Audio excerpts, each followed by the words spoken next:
کچھ تو ہے جس کی پردہ داری ہے. اگر میرے جیسا شخص یہ بتا سکتا ہے کہ اب امریکہ اور اسرائیل کے جہاز گریں گے، اور وہ یہ بھی بتا سکتا ہے 3 دن پہلے کہ اب F-16 گریں گے، اور 2-3 دن کے بعد گرتے بھی ہیں.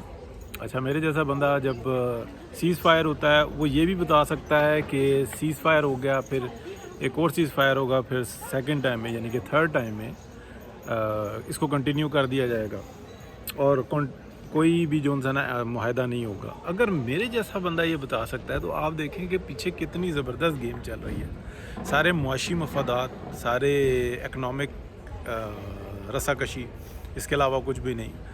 روز ہیجنگ ہو رہی ہے، روز جناب انسائڈ ٹریڈنگ ہو رہی ہے، روز یہ سارا کچھ ہو رہا ہے. عوام بے وقوف بن رہی ہے، امریکن عوام کا گلا کٹ گیا، یورپین مارے گئے، چائنیز خوش ہو گئے، پاکستان چودھری بن گیا، انڈیا برباد ہو گیا، ایران خوش آپ دیکھیں بہترین اپنی پاور بن گیا. اچھا، وہ جس جگہ پہ کلیم ہی نہیں کر رہا تھا وہ جگہ کی ملکیت اس کو مل گئی، یعنی کہ بحیرہ ہرمز کی.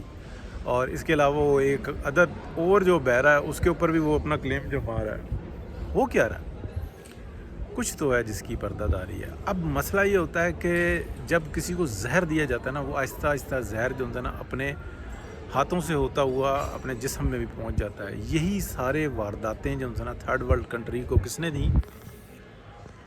امریکنز اور یورپینز نے. اب وہ زہر جو ہے نا ان کے اپنے اندر پہنچ گیا کہ اچھا یہ ٹرک تو بڑی زبردست ہے، ہم نے یہاں پہ اپلائی کی، اس ملک کو برباد کر دیا، اس کو برباد کر دیا، اس ملک کو برباد کر دیا. پھر جو لالچی لوگ ہوتے ہیں وہ جب دیکھ لیتے ہیں کہ بھئی ہم پریزیڈنٹ بھی بن جاتے ہیں، ہم انسائڈ ٹریڈنگ بھی کرتے ہیں، ہم یوں کر لیتے ہیں، اور ہمارے دشمن جو ہے نا وہ بیڑا گرک کر کے رکھ دیتے ہیں. یعنی کہ اگر آپ دیکھیں تو ڈیموکریٹس کی کتے والی ہوئی ہوئی ہے اس وقت میں.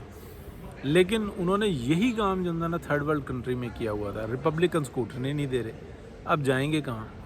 یعنی کہ آپ واردات دیکھیں کہ وہ جو تیسری دنیا کے یا جن کو بالکل قسمہ پرسی کی حالت میں رکھا ہوا تھا ان میں ڈال رہے تھے، آج اپنے گھر میں ڈلی ہوئی ہے. سمجھ آئی بات آپ کو؟ تو میں نے جب آپ کو 1 مہینہ پہلے بتا دیا تھا کہ اگر معاہدہ ہوا بھی تو ایک نامنل سا ہوگا، بس ایک کیک سا کاٹا جائے گا، لیکن کام یہی چلتا جائے گا. اس میں فائدہ کس کا ہوگا؟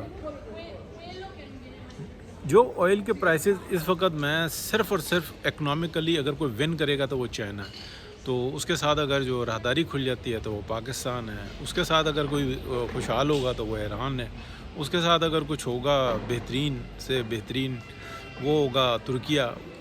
یورپ بھی سروائیو کرے گا، مرے گا کون؟ آپ اندازہ لگائیں کہ گیم ذاتی مفادات کے لیے اپنے گھر کو کیسے آگ لگائی جاتی ہے، یہ کوئی ٹرمپ سے سیکھے.